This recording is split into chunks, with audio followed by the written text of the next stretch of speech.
বড় হতে হলে সবাগ্রে সময়ের মূল্য দিতে হবে। বেশি কথা বলা তা যতই মূল্যবান হোক নির্বুদ্ধিতার নিদর্শন।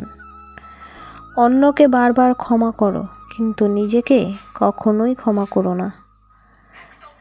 আমাদের শিক্ষার মধ্যে এমন একটা সম্পদ থাকা চাই যা কেবল আমাদের তথ্য দেয় না, সত্য দেয়।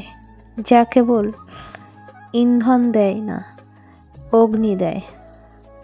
যদি আপনি আপনার রাগ নিয়ন্ত্রণ করতে না জানেন, তাহলে আপনার অবস্থা আক্রমণ হওয়ার উপক্রম একটি অসহায় প্রাচীরহীন শহরের মতো। সাফল্যের মূল চাবিকাঠি হলো আমরা যা ভয় পাই সেগুলো অপেক্ষা আমরা যা আশা করি সেগুলোর উপর আমাদের সচেতন মনকে প্রতিষ্ঠিত করা। কখনো ভেঙে পড়ো না। পৃথিবীর যা কিছু হারিয়ে যায় অন্য কোনো রূপে সেটি ঠিকই আবার ফিরে আসে জীবনে।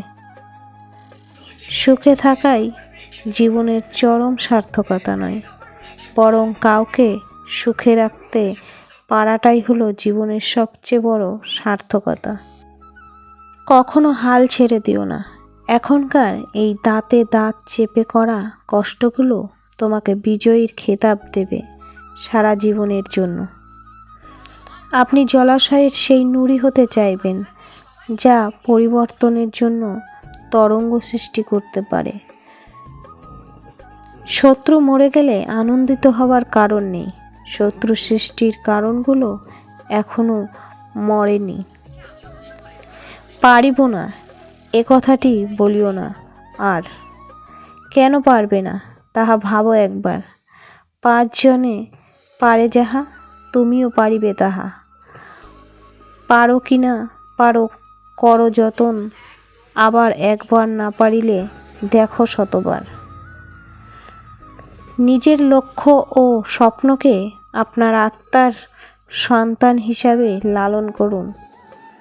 এগুলোই আপনার চূড়ান্ত সাফল্যের নকশা হবে। জীবন চলার পথে বাধা আসতেই পারে, তাই বলে থেমে যাওয়ার কোনো অবকাশ নেই। যেখানে বাধা আসবে সেখান থেকেই আবার শুরু করতে হবে।